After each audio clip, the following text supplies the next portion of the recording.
গণতন্ত্রের যে সকল ধারাগুলি ইসলামের সাথে সাদৃশ্যপূর্ণ তার ২ নম্বর পয়েন্টটি হচ্ছে জনগণের রায়ে সরকার নির্বাচিত হতে হবে। গণতন্ত্রে সরকার নির্বাচিত হবে জনগণের রায় এবং মতামতের উপরে ভিত্তি করে।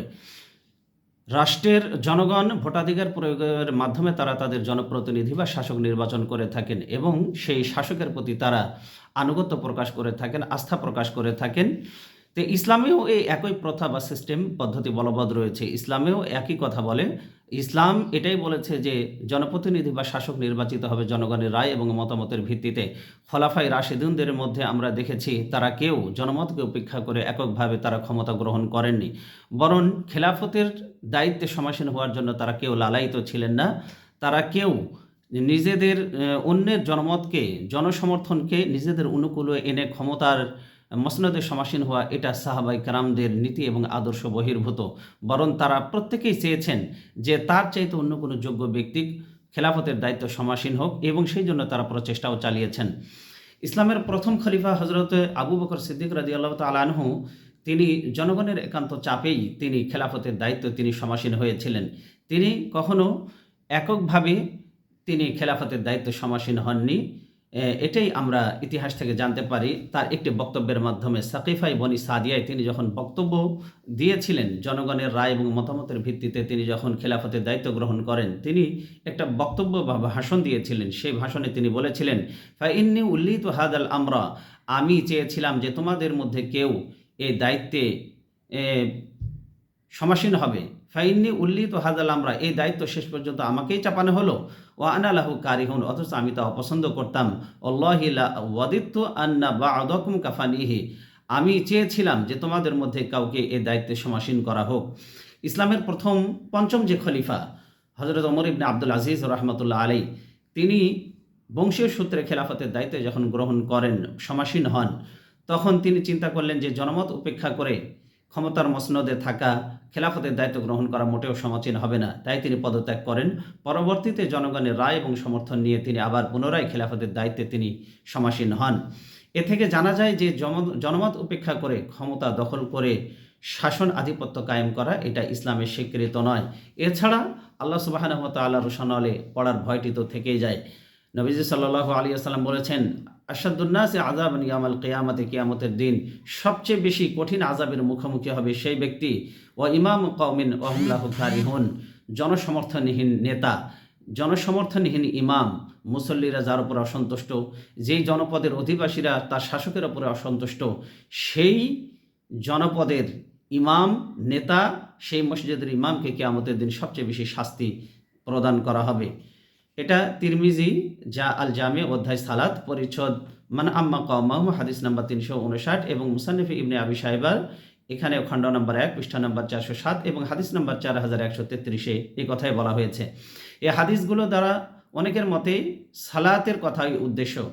তারপরেও যদি সালাতের কথাই আমরা ধরে নেই, তারপরেও প্রচ্ছন্নভাবে হাদিসগুলি আমাদেরকে এই সমর্থন দেয় যে জনমতকে উপেক্ষা করে জনপ্রতিনিধি হওয়া বা জনগণের ইমাম হওয়া বা খলিফা হওয়ার চেষ্টা করা ইসলামে বৈধ নয়। কারণ জোর করে ইমামত দুই প্রকার, ইমামতে সুগরা, ইমামতে কোবরা। একটা ইমামতে সুগরা, দিনই যতগুলি দায়িত্ব রয়েছে তার মধ্যে গুরুত্বপূর্ণ একটি দায়িত্ব হলো মসজিদের ইমামতি করা। এটাকে বলা হয় ইমামতে সুগরা। কারণ তিনি মুষ্টিমেয় কিছু মানুষের প্রতিনিধিত্ব করে থাকেন। কিন্তু ইমামতে কোবরা হচ্ছে যে যিনি খেলাফতের দায়িত্ব পালন করেন, যিনি দ্বীনের রক্ষণাবেক্ষণে এবং দ্বীনের আলোকে দুনিয়া পরিচালনার কাজে তিনি রাসূল সাল্লাল্লাহু আলাইহি ওয়াসাল্লামের প্রতিনিধি হিসাবে তিনি কাজ করেন। এই জন্য যিনি খেলাফতের দায়িত্ব পালন করেন, রাষ্ট্র পরিচালনার দায়িত্ব পালন করেন, তিনি মূলত ইমামতে কুবরা অর্থাৎ বৃহত্তম নেতৃত্বের দায়িত্ব তিনি পালন করেন। এখন মুসল্লিদের অসন্তুষ্টি সত্ত্বেও যদি একটা মসজিদের ইমামতি যদি ইসলামে স্বীকৃত বা জায়েজ না হয়, তাহলে জনসমর্থনহীন কোনো নেতা প্রতিনিধিত্ব করবে ওই জনপদের মানুষদের ওপরে, এটাও ইসলামে স্বীকৃত নয়। ইমামতে সোগরা জনসমর্থন ছাড়া যদি জায়েজ না হয়, তাহলে ইমামতে কোবরা জনসমর্থন ছাড়া অর্থাৎ বৃহত্তম নেতৃত্ব জনসমর্থন ছাড়া কিছুতেই বৈধ হতে পারে না। এ প্রসঙ্গে সাইয়্যিদুনা ওমর রাদিয়াল্লাহু তাআলা আনহু তিনি বলেন, মান বায়আ রাজুলান মিন গায়রি মাশওয়ারাতিন মিনাল মুসলিমিন, মুসলমানদের সাথে পরামর্শ করা ব্যতীত কোনো ব্যক্তি যদি কারো আনুগত্যের জন্য তার হাতে বায়াত গ্রহণ করে, ফালা ইউতাবাউ হুয়া, ওমর রাদিয়াল্লাহু তাআলা আনহু বলছেন তাহলে তার নেতৃত্ব মেনে নেওয়া হবে না, তার বায়াত মেনে নেওয়া হবে না, তার আনুগত্য মেনে নেওয়া হবে না।